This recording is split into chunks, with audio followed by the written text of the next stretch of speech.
Hi, I'm Dan Komsky, and welcome back to Connecting the Dots. Today, I have a very good man beside me here. This is Conor Allin, and just for full transparency, Conor is my cousin. So we better put that out there, because anybody finds out, it's going to know anyway. So Yeah. there it is. Conor, very nice to have you here. Thanks for having me, Danny. Before we start, can you tell me your journey to getting to becoming the guy that says, okay, I want to run for council? How did that? What did that look like? You know what? It's been an ongoing thought for me for a couple of years, and really, to be honest, it was a push from my wife, Erin. We found out certain individuals were running this year, and not that they're friends of mine, but at the same time, people I've grown up with, and they've had a kind of a pretty good impact on Chatham. And I went home the one night. This is going back about 5 weeks ago, and Erin looked at me and she said, "Why the hell are you running?" And I was just like, I put thought into it, and she's like, listed off about 6-7 ideas. I'm like, you've clearly thought about this. And I'm just like, you know what, maybe I should be. And I reached out to, not to key figures in Chatham, but to some people I've rubbed elbows with over the years. And that was the Thursday night. They were ecstatic, like, you should be doing this. So then I talked to Bill Riom over at Screencraft on Friday, and I was like, hey Bill, make me a mock sign. I kind of just want to get a feel in the community, like, I want to put it on my socials and see what happened. So I did that on about 5 o'clock on Friday night, and in about 2 to 3 hours, I probably received about 300 to 400 messages from people. Oh, wow. And we're just like, hey, like, is this for real? Because I hadn't talked to anybody, no one in my family. It was mainly just my Aaron and then Bill Real. he knew. So yeah, and it was, the response I got was just crazy. And right then and there, I looked at Aaron like, I have to be doing this. Yeah. So we outweighed the pros and cons. Not that I'm not a public person, but my wife is not as public as I am, I guess, in the community involvement. I told her, hey, like, if we're doing this, you're going to be a lot more known in Chatham. And it's not that you're going to become a public figure, but you do. And she was on board with it. My two daughters have no idea what that means, but To be honest, though, you've kind of brought Erin along slowly. I mean, here she is. She marries into your family with 8 kids. yes, So she's already a public figure. for sure, for sure. In this community, for sure. No, yeah, and her support more than anything means everything to me, and I would not be doing this without her. Good. So yeah, no, it's been fun. It's been fun. Wonderful. Yeah. All right, great. So, just to frame the first question, Yes. in March of 2022, Council decided to move a temporary emergency homeless shelter to a former elementary school on Murray Street, which we both know is about 3 blocks that way. Without consulting the residents of the neighborhood, no public meetings prior to council decision, no open houses, no surveys, no direct communication with residents at all prior to approving staff recommendation. There's 23 deputations asking for prior public consultation, which were ignored by the majority of city council and by the mayor. Right? So that's a good place to start. How would you ensure proper public consultation takes place? Yeah, that's especially in the community over here, disappointing. Clearly, whether it be like we talked about earlier, whether it be meet and greets, whether hey, here's a date and location we're going to meet as a community and say this is what's going on, this is the potential what be coming to this neighborhood, or is it in the paper? Is it pamphlets being handed out to neighborhoods? There's got to be some direct relationship and correspondence to that community that's going to be potentially involved with something like that in the neighborhood, because otherwise the feeling that you have right now, the blindsided that, hey, how the heck did this happen without anyone knowing? And that's tough to handle. So there's got to be some sort of communication between council, community, municipality, everything in terms of it. It's just, what are those avenues that we're going to do to take place? Okay, thank you very much. And how would you ensure that staff recommendations are more detailed and transparent to allow for public consultation opportunity? It kind of goes with the first. It's just got to be an open line of communication. It's got to be a conversation that is open to the public.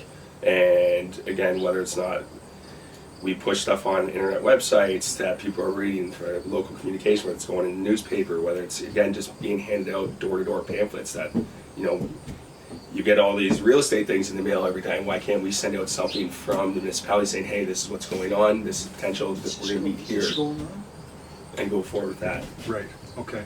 Thank you. Do you think that the Chatham-Kent Council requires more information? Requires more information from staff to make these kind of decisions? Like, have you looked at kind of how this thing all went down between the staff and the council, and what's your take on that whole situation? Yeah, from my understanding, especially with the outside party that was involved in it, it looked like it was just kind of pushed forth pretty quickly. I don't know what was presented to council in terms of, different places in town that it could have been at, and what was the process behind that. That's something, that I'm hopefully elected. Huge learning curve for myself, because that's just stuff that I'm not privy to, and whether or not, how they were informed, I'm not too sure, unfortunately. So that's something you're going to be discovering. Yeah, it's something I hope to get into, because obviously this is a very touchy subject when it comes to our community, especially this neighborhood. You got to be willing to learn, and hopefully figure out some processes that will benefit the community at large. Great, thank you. So just kind of an off-the-cuff question. Let's say you're in a situation, you've been elected, and you find yourself in a conflict of interest. How do you handle that situation? You just gotta have an open mind, always. Myself, morals, integrity, something I've been raised upon, and if I don't stay true to myself, then I'm not going to be able to represent everyone as I should be doing, especially just how I was raised. More importantly, interest conflict, you just got to be straight and narrow-minded, and always be open to listen to everyone in the community, and take the community at large and have their actual core values at heart when it comes to making decisions and making it be the right ones for the community. So if you're in a situation where you're asked to vote on something being passed in the municipality, and you or your family stands to benefit from that, that's the question, really, or Yeah. somebody else in the council, somebody's going to benefit from it, right? Like, is it what should they be doing at that point? No, and you know what? Like I said, it's got to be what the community wants, and if you have something like that, if it goes against, God bless my mom. I know she's, again, like everyone else in this community, very against the shelter and how it was put forth, as they should be. But when it comes to certain things, I think that she is very conservative, and I don't, not that I don't go against my mom in a lot of ways, but there's just certain areas that I think that you have to be complete transparency with, and you have to make, again, the decision that's best based for the community at large, and what do the people of Chatham-Kent want. Great. So if it's something that goes against personal beliefs or whatever else, so be it. But if that's what the community wants, then I think that's the role of the council, to be the voice of Chatham-Kent. Great, thank you.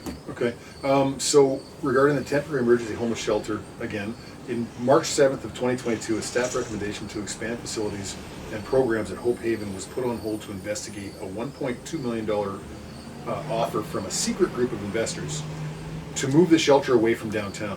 The new staff recommendation with the new investor option was presented as a done deal in the Chatham Daily News on March 18th, Friday, March 18th. So there's about 2 weeks there, 2.5 weeks there. It was passed by council and mayor on Monday, March 21st, which is 3 days later. Yeah. If I'm good with simple math. Yeah. Would you have voted for a homeless shelter in any residential neighborhood? Why or why not? Excuse me. So to me, loaded question, because studies I've done, reports I've read, they say that in terms of reimmersing individuals into the community, that they need to be in said neighborhoods. Should it have done like that, and should it be one shelter in Chatham? No, the way these things are run, they should have multiple locations, so it's not just your 120 people who are now homeless in a place that only has 75, 80 beds. And so now in this neighborhood, exactly, you have people living in the band shell, you have people living in the pike. So no, that whole process was not done correctly, I believe. And it should it be in neighborhoods? Yes and no, because the people who actually need the help or who are seeking the help, they need to see what an actual good community looks like. and to actually get back to on their feet, to, you know, wanting to have a job. So it's tough because I know I have my sister down the road, 4 boys, and I know she's had to call 911 now about 5 or 6 times, strictly because of stuff that's going on in the neighborhood. Well, I think the kids witness domestic violence. Yeah, that's what I mean. Should boys know? Like, you know, my 7-year-old grandson shouldn't be seeing that stuff. Yeah. You know, and like it's things like that that's tough because the studies I have read, like they say that these should be in neighborhoods, but should the sheer number that they have down at that shelter be like that? No. Should it be maybe only 20 people? You know. So what kind of information would you look for when you're making that decision? You know, so for me personally, I know like Vancouver, rampant with homelessness. That was a big thing during the Olympics, and they shoved everybody down to one neighborhood, and like people lost their minds there. So I know they had like a step program that it was like a 4-step program essentially that they kind of done there, where they had, you know, great, you want help?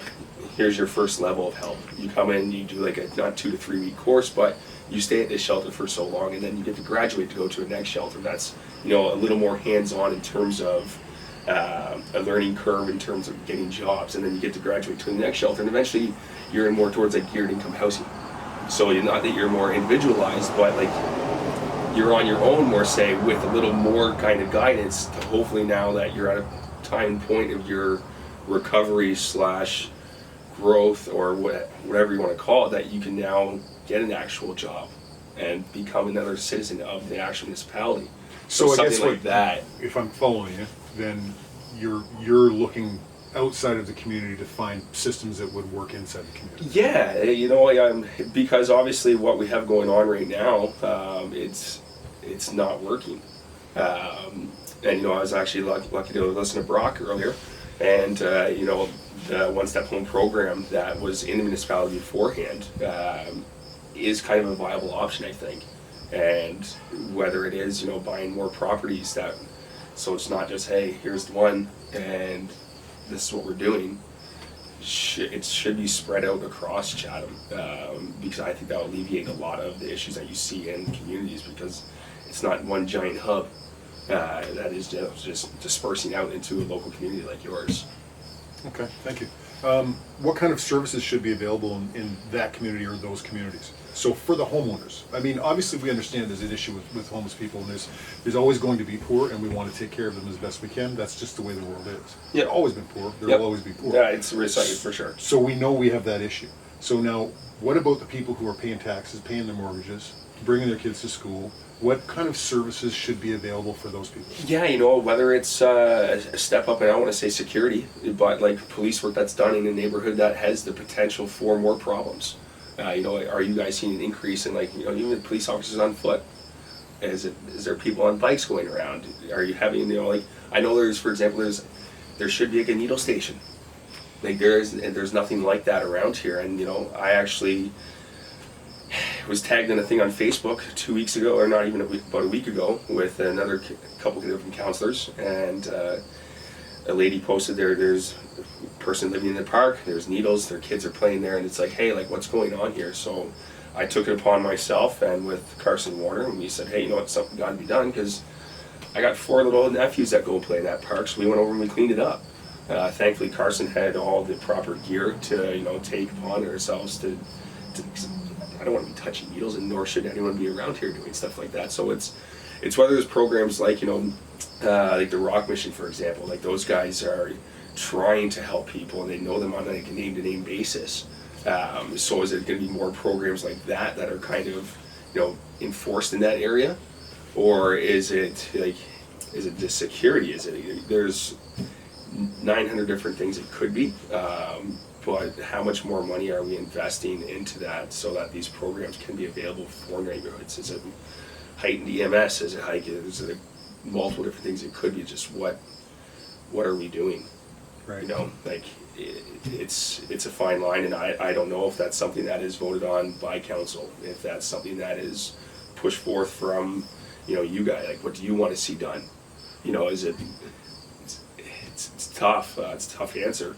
But at the same time, there's just got to be more in place, obviously, when you have the number of people that you have down here now, especially in this neighborhood. And quite frankly, what is being done. You know, That's a good question. Would you, so speaking about that, would you require that municipal staff and the people who are running not only this program down here, but also dealing with the homeless issue in Chatham, would you require that we have regular progress reports? Like, what's going to happen after this shelter at the end of May of 2025? no, who knows? Right. So why aren't we hearing about what's the next plan? And would you require that? And if you would Great. require that, how often do you think No, that should totally, happen? and you know, those are the questions that need to be asked, and that isn't as like public consultation hasn't been that great from my understanding, and yeah, you need to be informed as much as possible. Like what is the next 3 months? What's the next 6 months? Where is the next shelter? Is there going to be a shelter? Like, those are all certain questions that need to be asked, especially to council, to the community at large. And you know, not that it needs to be a pooled answer, but like it's got to be a unified response from Chatham, and especially with the constituents of Chatham, because council is only going to make a decision based on information they are privy to and what Chatham really wants. So, you know, is it moving the shelter to a bigger location? Is it to multiple locations in Chatham? Don't know. Okay. It's something that we need to figure out though, and because obviously what's going on right now isn't working for Chatham. Right. So you're saying the information would be good. You need those You progress need it. reports? You need it. Yeah, 100%. Would you push for them? Would you demand them? Yeah, that's something that needs to be, I think, pushed out to Chatham. Like, you need to be informed. Like, the more people are informed, the better we can make decisions as a community. If stuff's just all of a sudden put in your face 3 days beforehand, what's the use? What's good to that? You know, you look at what happened at Hope Haven. Yeah, the downtown municipality, they were given 7 days, and not that the 4 days is a big deal, but it is a big deal. It's 50. Close to 6% more time they had in fact decision to have a vote to not have it at Hope Haven and to push it to a neighborhood. Well, So it's 3 like months gives you time to come up with another plan. something. Right. It's something. It's 100%. So yeah, no, it's yeah, we need to have more stuff put out in the community for sure. Great. It has to be. So in terms of transparency, what will you do as a councillor to ensure that Chatham-Kent residents can clearly see what the municipality is planning to do, and how council, mayor, and municipal staff will go about delivering on those plans? For example, would you pass staff recommendation without the names of investors being public? And this is something that's happened, right? We've got Totally. secret investors, and we call them secret investors for a reason. We call them secret investors because when it first came out, they were called community partners. Right. It sounds like there's some sort of archangel looking over us and taking care of us. Totally. I think that investors typically look to make money. So if we've got community partners who are investors, you know, should those names be public if you're going to do business with the government, with the municipality? How do you feel about that? Yes and no. Do I think something when it comes to a community at large like that, they probably should have been? Yeah, but at the same time too, some of these people, you know, who have done well in Chatham or have done good things for Chatham, sometimes don't want to be in the public spotlight, and whether that comes along with it, you know, it's a tough thing to answer. But for the community at large, when it's something that's that decisive that could affect that amount of people, I think you should have your name on it, especially when it comes down to it, because those are the questions that you should be answering at the same time. If you're holding hands with the people that we're paying to take care of the city, That's it. You Right. should be, I believe, in the public just as much as anybody else. And yeah, no, but those guys too at the same time, you know, I know I've rubbed elbows with some of those people just in my work of line, and some of the things that have been done in Chatham wouldn't have taken place without some of these guys. So, and you know, like you look at the Chatham Hospice, the YMCA, things like that have been great for Chatham, and you know, and some of these local investors. Without these guys, a lot of things wouldn't get done in Chatham.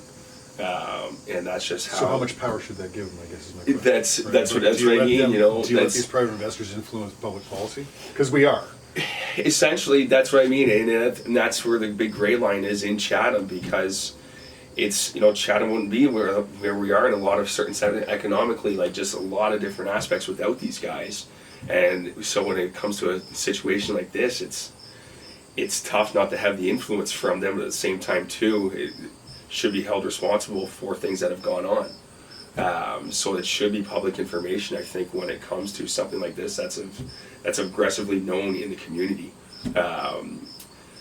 because a lot of these guys have done great things for Chatham, you know, and right now they're taking it on the teeth with this, and it's tough. So it kind of goes both ways, I think, for them, and I think that, you know, something like this, it should be, I think, public with them. Thank you.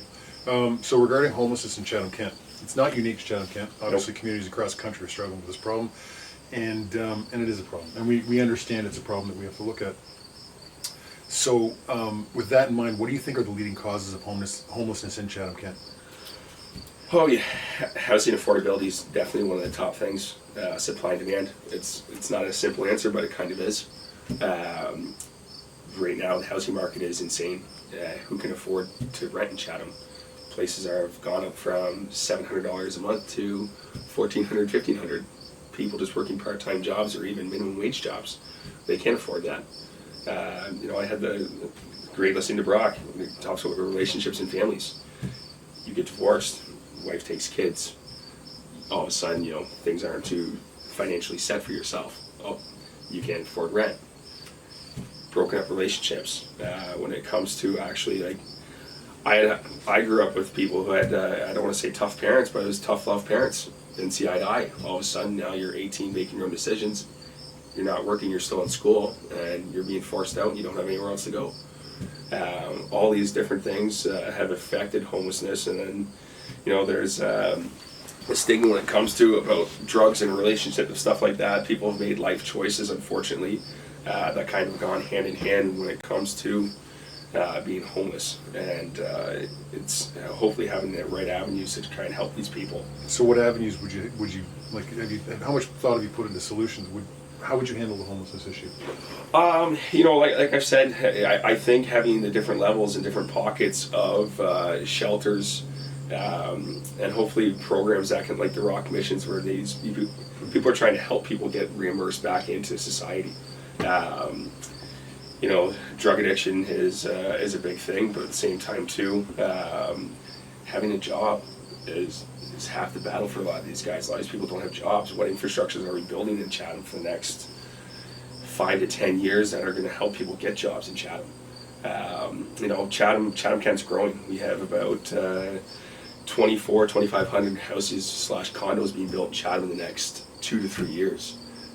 So what infrastructure are we building for these people to try and alleviate the homelessness situation? You know, is the supply going to be there so that rental properties can come down in price? Because people now can't rent out their place because there's so many more different options out there for people. Housing affordability, like I know over in my neighborhood, right off of Queen Street, you know, on Dolson, the new low-income affordable places, my neighborhood's not too happy about it, but at the same time too, you got to have places like that so people can get back into their feet and, you know, hopefully kind of curve what is happening right now, especially in Chatham. We've never seen anything like this in Chatham. It's new for us, and unfortunately, you know, it's something that we have to try and curve as a municipality, and just do what's best for Chatham. Good. Thank you very much, Conor. I really appreciate you coming down today. Oh yeah. You know, So it's always fun talking with you. Yeah, that's we're not even telling any dirty secrets. No, nothing. This is just straight from the hip. That's right. Yeah, that's good. That's good. All right, man. Is there anything else you want to say to the people of Chatham? You're running for your first time. Yeah. Young man, young family. You know, I'm just excited. Like I said, Chatham's growing. We have a lot of, you know, we have a lot of retirees moving to Chatham. We have a lot of young families moving to Chatham. It's an exciting time. We have different projects I know that are being put forth into Chatham. And I'm just looking to really kind of, I'm telling people the last 5-6 weeks, just grow with Chatham. Born and raised here, my family has deep roots in Chatham, and you know, my parents have like a lasting impact in the kind of the community. My grandpa, mayor of Chatham for 6 years, on council for 12. Lasting impact, and what am I doing, you know, for my daughters, for my family, you know, and for the next generation of Chatham, because you know we live in a sweet area, we really do, and I think a lot of people take this area for granted. So to have a lasting impact and kind of make my mark on Chatham is kind of what I'm focusing on. And to overall, like I said before, to be a voice for the people of Chatham. We are only as good as we are when we're unified as a municipality. And it's got to be a municipal response from everybody to, you know, where do we want to improve? Like, what things are we doing for local families? What are we doing for local businesses? It's just got to be a response overall, and I'm hoping to be a part of that, and excited to learn, and learn new challenges about Chatham Kent, and just really overall grow with Chatham, hopefully. Thanks, Connor. Yeah, anytime. Great to see you.